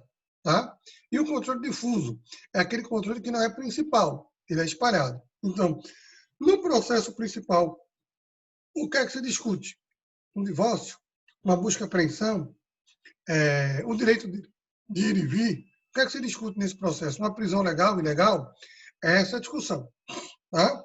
Porém, essa discussão tem um pressuposto lógico jurídico, que é, se aquela norma for constitucional, é um entendimento A. Se aquela norma for inconstitucional, é um entendimento B. Então, a discussão da constitucionalidade ou inconstitucionalidade daquela norma é essencial para eu saber se aquilo que aquela pessoa fez é ou não legal. Vamos dar um exemplo prático, tá? Saiu ontem à noite na televisão, vai sair hoje de novo, certo? A prisão de uma advogada. Vejam o que aconteceu. A advogada foi para a frente de uma delegacia, ela e o sócio dela e o marido dela, tá? Esperar uma pessoa. Ela estava indo alugar uma sala para montar o escritório dela num prédio que fica ao lado de uma delegacia. Entenderam o fato até aí? Eu estou indo alugar uma sala que fica do lado da delegacia de Boa Viagem, delegacia de Cordeiro, delegacia não sei o quê, tá? Para captar cliente. Beleza? Ficaram na calçada esperando a pessoa dona da sala chegar para mostrar a sala a ela. Neste momento, entra Vossa Excelência, o delegado, viu eles lá fora e disse: o que é que vocês estão fazendo aí? Aí eles disseram: estou esperando a dona de uma sala para alugar a sala. Aqui do lado que eu vou montar meu escritório aqui. A senhora é o quê? Advogada. Se identifique. Ela se identificou. O que é que ele fez? Prendeu a advogada porque ela estava na rua, na quarentena. Então, a advogada foi presa, tá? Porque ela estava lá. A discussão de que não entregou a carteira, mas juridicamente que ele botou, porque ela foi presa porque ela estava na rua violando a quarentena. Beleza? Vai sair hoje de meio-dia. Quem quiser assistir, pode assistir. Bronca geral, Cardinô, vai ser bem legal. Bom, ora, a discussão é: o decreto do governador pode impedir de forma absoluta o direito de ir e vir de uma pessoa, especialmente de um advogado que trabalha com uma atividade essencial, tá? Ok? E permitir a sua prisão por violação ao decreto, ou o decreto do governador não pode restringir esse direito constitucional do cidadão e é essencial do advogado, tá? Okay? E, portanto, nesse aspecto ele seria ilegal, e aí o delegado agiu com abuso de poder. Entenderam a questão? Então, a questão passa totalmente pela discussão do decreto. Tá? Ok? Absurdo mesmo. Entendeu? É mega absurdo, que é uma interpretação estupidamente ignorante. Primeiro, a justiça é uma atividade essencial, não pode parar. O juiz não para, o promotor não para, o procurador não para. Perfeito. Porém, a Constituição Federal diz que a advocacia é função essencial à justiça. Traduzindo, se a justiça não para, a advocacia também não para. Se a justiça não pode ter isso, a advocacia também não pode. Então, a atividade judicial não parou em momento nenhum. A atividade do advogado também não parou de jeito nenhum. Tá? E está um inferno a vida dos advogados, porque os juízes estão trabalhando mais, produzindo mais, e está tudo muito ruim para a gente andar. Tá? E aí, tudo tem que ser resolvido. Ela tem o direito de estar ali. Montar uma sala, você está tendo cliente, se está isso, aquilo, se está aquilo outro. Então, aparentemente, houve um absurdo do doutor delegado, e ele vai ter alguns probleminhas na vida dele. Ponto, acabou-se. Mas é uma discussão que é para lá, não é para cá não. Tá? Mas veja que a discussão dessa prisão legal ou ilegal pressupõe o debate da constitucionalidade e inconstitucionalidade do decreto. Tá? Se o decreto é constitucional, o delegado está certo. Se o decreto é inconstitucional, o delegado está errado. Tá? Beleza? Então, esse debate gera obrigatoriamente a discussão do incidente de inconstitucionalidade do decreto. Ninguém está discutindo a prisão, está discutindo o decreto. Com a discussão do decreto, gera consequência na discussão da prisão. Beleza? Admitido o incidente, ou seja, eles entenderam que há uma discussão. E como é que eles vão entender isso, gente? Você vai ter que mostrar, viu, doutor advogado? Tá? Na sua peça, você vai ter que abrir do incidente de arguição de constitucionalidade, mostrar a discussão de mérito é essa, porém, contudo, entretanto, todavia, ela pressupõe um exame da inconstitucionalidade do decreto tal, artigo tal, inciso tal, em face do dispositivo do artigo 5º, inciso tal da Constituição Federal, tá? E que é o direito de ir e vir, e do artigo 133 da Constituição Federal, que fala que o advogado é função essencial à justiça. Então, você bota todos os dispositivos e diz, então é essencial que essa Corte se manifeste sobre a constitucionalidade ou inconstitucionalidade do decreto, porque ela vai afetar a resposta da prisão. Se essa Corte disser que é constitucional o decreto, a prisão é correta. Se essa Corte disser que o decreto é inconstitucional, a prisão foi legal. Foi abuso de poder, caracterizando o crime tal, tal, tal e tal. Então, fazendo uma peça explicadinha assim, o tribunal vai entender, tá, qual é a questão ali a ser submetida. Aí eles vão discutir a inconstitucionalidade. Essa discussão não é feita naquela turma, é feita no pleno ou na corte especial. Em tribunais pequenos, o tribunal tem um pleno, tá, formado por até 15 desembargadores, por todos os desembargadores, tá, em que tudo é discutido ali. Quando o tribunal vai crescendo, vai ficando impossível você levar certas discussões para o pleno. Por exemplo, o Tribunal de Justiça de São Paulo tem mais de 430 desembargadores. Então, a reunião do pleno, isso é um baile de carnaval. O de Minas Gerais tem 380, certo? Então, uma reunião dessa, isso é um baile de carnaval. O do Rio tem 260 ou 240. Uma reunião de um tribunal desse é um baile de carnaval. Tá? Então, para evitar uma coisa dessa, certo? O que é que eles fazem? Eles criam dentro do tribunal um mini tribunal, que é o chamado Corte Especial, que é formada de 15 a 25 desembargadores, e essa Corte Especial é quem vai decidir. No caso de Pernambuco, nós temos 55 ou são 57 desembargadores. Nós temos uma Corte Especial de 15. Então, você vira desembargador, mas você não manda no tribunal. Esse grupo especial de 15 é quem manda. Durante de 2 em 2 anos esse grupo é renovado, tá? E aí, todas as questões polêmicas do tribunal, quem decide é esse grupo. Inconstitucionalidade de norma, esse grupo julga. Concurso, se vai ter, se não vai ter, esse grupo é que decide. Aumento de juiz, quem decide são eles. Então, são matérias que a Corte Especial é quem decide, tá? Ela é formada metade dos membros pelos mais antigos, metade eleito entre os outros que não são os mais antigos. E o voto de desempate, no caso aqui são 15, 7 antigos, 7 eleitos, e o 15º, a cada 2 anos muda. Ele, ora, uma vez é um dos mais antigos, em outra época ele é um eleito pela turma, tá? Para poder haver uma oxigenação. Se houver necessidade de empate, tá? Ele desempata. Porque essa visão é nossa, tá? E na hora de julgar se a norma é ou não inconstitucional, ela vai ser julgada pelo plenário, tá? E a Constituição brasileira, o artigo 94 e 97, eu sempre confundo, acho que é o 97, tá? Ela diz que na discussão de controle concentrado, controle difuso de constitucionalidade, a decisão acerca da inconstitucionalidade será tomada no tribunal, na verdade ela bota nos tribunais no plural, para deixar claro que todos os tribunais podem fazer isso, nos tribunais, pela maioria absoluta dos seus membros, tá?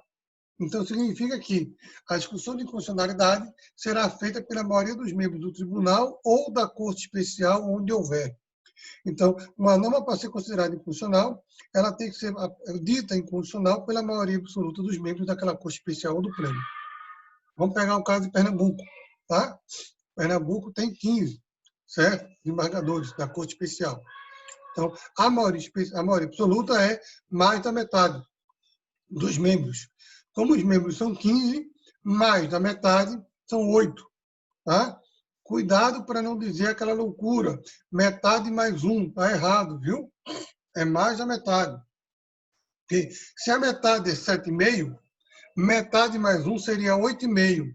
Como não existe 8 desembargadores e meio, teria que ser 9. Aí não é maioria absoluta, isso é maioria qualificada. Tá? Maioria absoluta é mais da metade. Ok? Beleza? Não? Está bastante atento quanto a isso, para não dizer besteira. Beleza. Tá? Por que se disse metade mais 1? Gostei da pergunta, Davis. Tá? Porque se traduziu de um livro americano, se traduziu de um livro europeu. Lá fora, as composições das cortes, normalmente, elas são paritárias. Estados Unidos, as cortes ela é paritária, ela é sempre número par. 8, 12, 16. Por quê? Porque eles dizem que se der empate, não há nada de errado. Tá? Então, vamos discutir uma questão prática. Vamos imaginar a questão de Lula. O TRF mandou prender. Lula disse que era para prender, não era para prender, foi para o Supremo.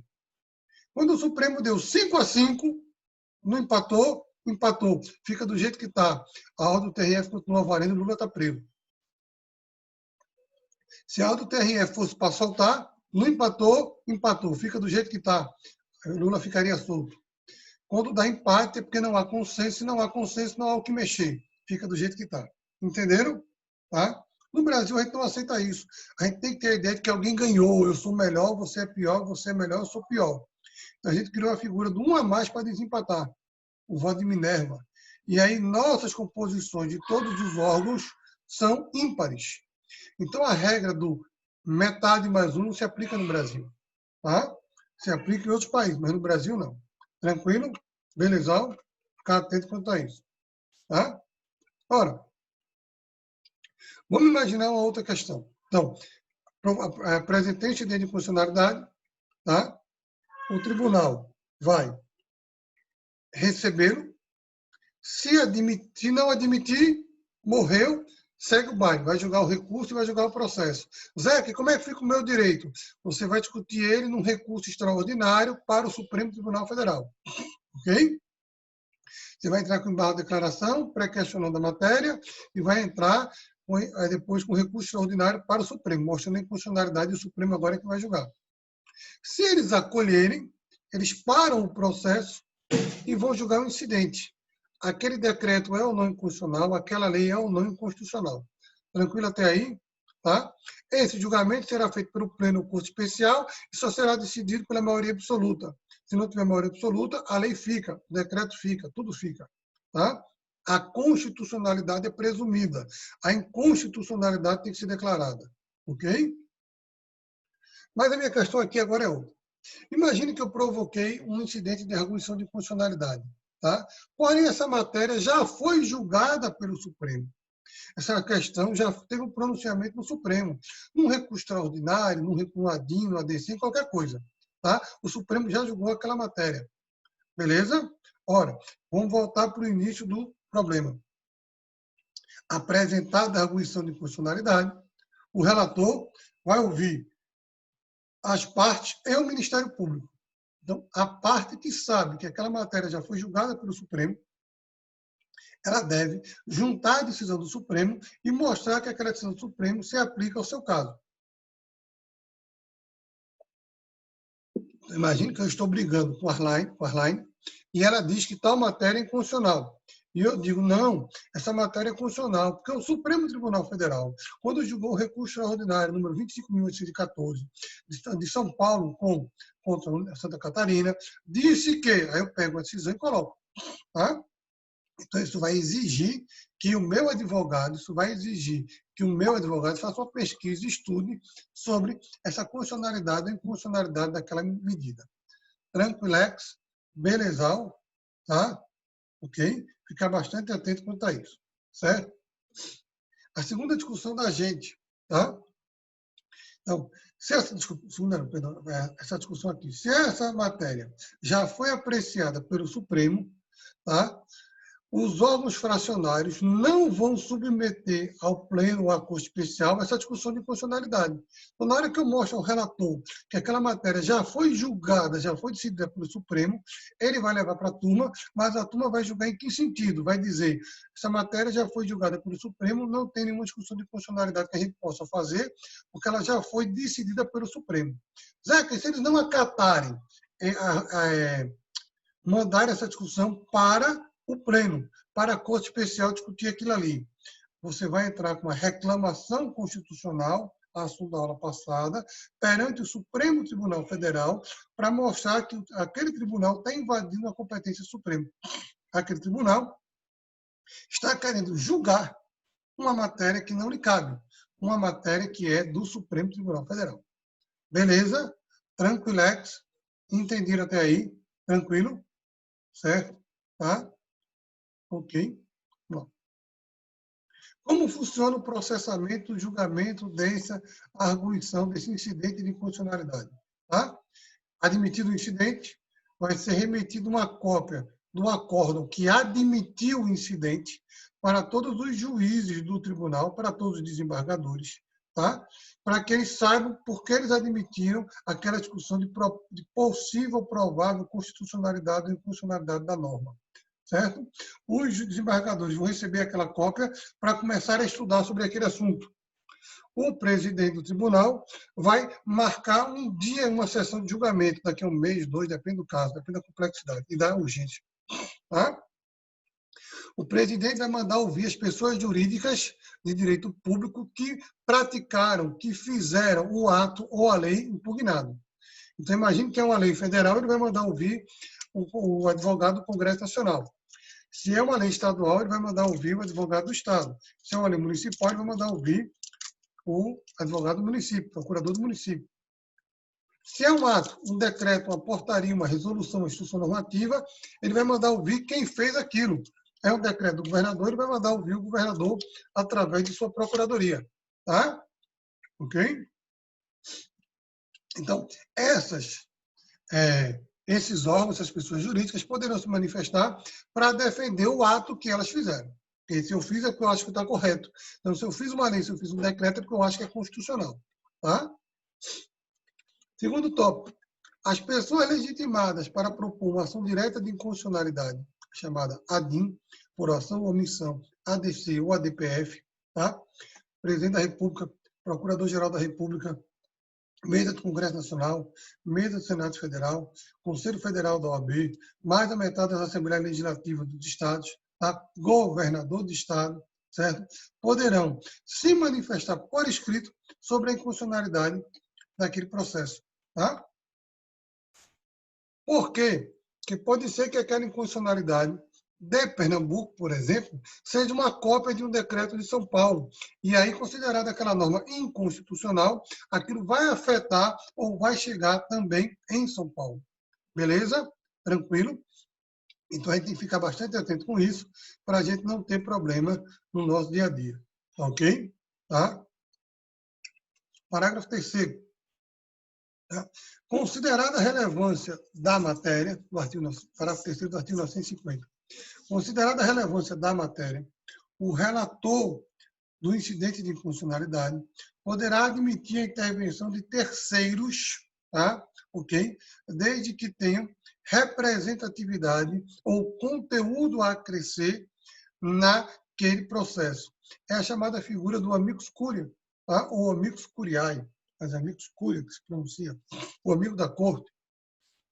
Então, a depender da discussão de inconstitucionalidade que esteja sendo feita, é possível que se admita a intervenção de entes outros para discutir aquilo ali. Vou dar um exemplo prático. Imagina, eu estou te fazendo essa discussão do decreto do governador que gerou a prisão da advogada, ok?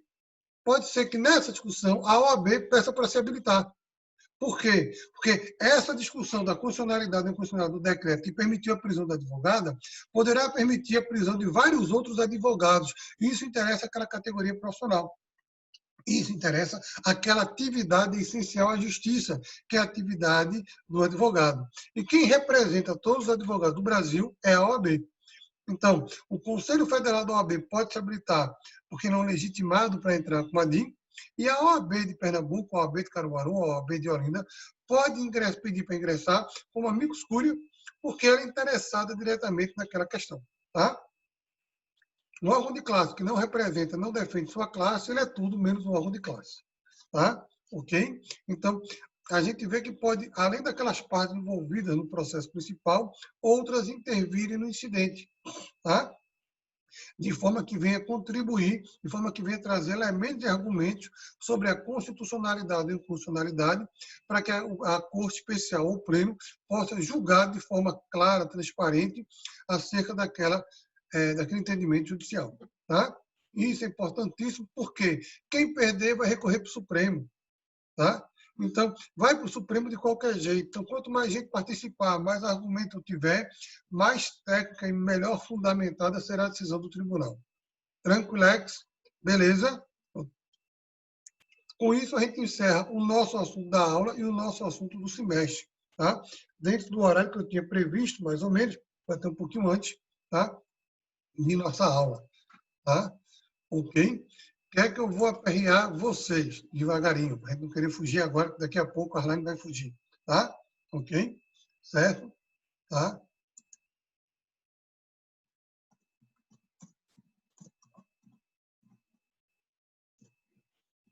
Tá? É o seguinte. Com isso aqui, a gente fechou nosso assunto do semestre. Tá? Dê uma olhada. Eu vou montar nossa prova amanhã, porque eu queria saber se eu conseguia fechar tudo direitinho, consegui, certo? Nossa prova não vai ser uma questão de decoreba, eu vou fazer mistura, vocês vão ver nas questões, eu vou misturar assunto de A com B com C, para vocês estarem uma pesquisada e pensada, tá? E vocês fazerem as conclusões e colocações de vocês. A prova não é feita para lascar ninguém, já estou tranquilizando. Eu devo dar 3 questões de graça, praticamente, tá? Uma média e uma difícil. Certo? Porque aí vocês se agarrando nas de graça. Tem 6, na média tem 7, 8, e na difícil pode ser que seja 8,5, 9 ou 10, aí é de cada um. Tá? Ok? Então, fiquem tranquilos que o objetivo da prova vai ser esse. Tá? Bem tranquilo, bem sem estresse, bem sem nada. Cai nosso assunto só de P2. P2 é assunto P2, P1 é assunto P1. Os melhores do mundo, que são aqueles que vão para a final, tá? Os melhores são os times que estão na final, certo? Eles irão cair todo o assunto do semestre, beleza? Então, só vai cair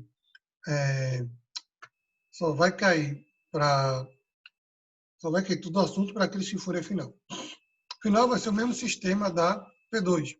5 questões abertas, para vocês responderem. Tá? A questão só vai ser o prazo, que eu vou ver com Bela, se vai ser mesmo 48 horas ou não. Tá? Ok? Deixa eu ver se tem mais alguma coisa para colocar aqui. Ô, professor, Diga. eu estou aqui com o plano emergencial. Aí, nos assuntos da P2, termina a última aula, seria ação rescisória. Essa aula o senhor já deu antes? Não. Essa aula, por uma opção de conteúdo que não ia dar tempo, eu cortei. Certo? Aí, então, para em reclamação constitucional nos tribunais inferiores, conflito de competência, né? Exato. Tá? Esse primeiro assunto que eu botei, por quê? Não ia dar tempo da gente fechar o conteúdo. Eu tenho uma discussão prática, que seria, eu poderia dar uma aula depois para complementar com vocês, só que vocês já têm aula prova semana que vem, né? Isso, começa na quinta-feira, semana que vem. Não, e a nossa não já é na sexta que vem? Não, é na outra semana ainda. Não, então, desculpe.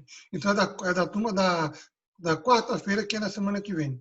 Então, o que é que vai acontecer? Quarta-feira a turma vai fazer uma prova e na sexta eu daria um conteúdo para vocês. Primeiro, ninguém viria assistir meu conteúdo porque está preocupado com a prova. E a turma vai estar fazendo a prova de alguém. Entendeu? Aí, para evitar essa confusão, eu resolvi tirar esse assunto e quando a gente voltar à normalidade, eu vou marcar com vocês um sábado, quem quiser aparecer, aparece, que eu vou avisar as duas turmas, para a gente ter aula de ação rescisória. Entendeu? Aí eu marco um sábado em que a gente vai ter aula, que não cai em prova nenhuma, que não cai em nada, que não tem prejuízo para ninguém, e que a gente vai ter aula com o Zequinha Paz Amor sobre ação rescisória. Tá? Entendi. Aí, Beleza? veja, nessa aula à parte, depois das provas, vai cair só a ação rescisória ou vai cair também a homologação de decisão estrangeira? Não, devagar. A ação rescisória não cai de jeito nenhum. Tá? É. Nem prova É nenhuma. porque eu vou ensinar a sequência dos temas que está aqui, entendeu? Todos os outros assuntos foram dados. Homologação. Começa no primeiro, lê o primeiro de P2. O primeiro é a apresentação de revisão sobre fases do processo, a explicar sobre os Não, processos estou falando do civis. assunto da P2. É que começou lá embaixo. Assunto da P2. Eu faço separado. Assunto de P1 e assunto de P2.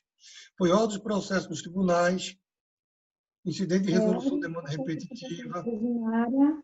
Aí depois veio ordem e processo de competência originária dos tribunais, incidente de assunção de competência, incidente de resolução de demanda repetitiva, incidente de assunção de competência de novo, inconstitucionalidade, reclamação constitucional nos tribunais inferiores, conflito de competência, e vinha homologação de decisão estrangeira e, por fim, ação rescisória. Para em homologação de decisão estrangeira. Pronto, ok. Tá? É porque não fica pela sequência não, né? De ordem dos processos tribunais até homologação. Esse é o nosso assunto de prova. Ok. Beleza? Tranquilo? Tá? Ok. E aí, como é que vai ser a nossa prova? Pronto, é o que eu ia dizer e esqueci. Vamos lá. Ordem dos processos tribunais. Uma questão de prova, garantido. Incidente de resolução de demanda repetitiva e assunção de competência. É assunto de outra questão de prova. Temos duas. Hoje foi incidente de constitucionalidade e conflito de competência. Desses dois assuntos, eu tiro um para a prova. Então, a terceira questão da prova é um desses dois. E a aula passada foi reclamação e homologação de decisão estrangeira. Desses dois outros assuntos, eu tiro outra questão da prova. Então, nós já temos 4 questões da prova marcadas. Ordem do processo é uma, incidente de resolução é outra, ou reclamação ou homologação é outra, ou inconstitucionalidade, um incidente, ou conflito de competência é outra. 4 assuntos. O quinto assunto é surpresa. Dentro desses, obviamente, não é assunto inventado, não. Dentro desses, eu escolho um, ou eu faço uma ação, ou eu faço uma questão, desculpe, misturando tudo, viu? Tá? Tá certo. Eu faço, provavelmente, é esse, é uma misturando tudo. E aí é uma questão mais complexa. Tá? Beleza? Uhum. Pronto. Então, pessoal, muito obrigado pela paciência de vocês. Tá? A gente vai encerrando a aula agora aqui. Tá? O conteúdo está visto. Estou à disposição. Qualquer dúvida, mande o WhatsApp. Quando começarem a olhar, estudar, mandem perguntas. Tá? Manda o WhatsApp. Professor, eu estudei isso aqui, assim, assim, assim. Entendi desse jeito. Está certo? Respondo, tá. Tá, não. Tá? Mas cuidado com tal detalhe, entendeu? Sempre vou mandando áudio com pergunta, com colocação que eu vou respondendo. Tá? Eu não gosto quando o aluno não pergunta. Porque eu sei que eu estou diante de um gênio ou de alguém que não entendeu nada. Aí eu fico com medo de ser a segunda opção. Beleza? Ok, Beijo. professor, obrigada. Ok? Pessoal, brigadão, tá? Muito obrigado pela paciência de vocês, certo? Tá?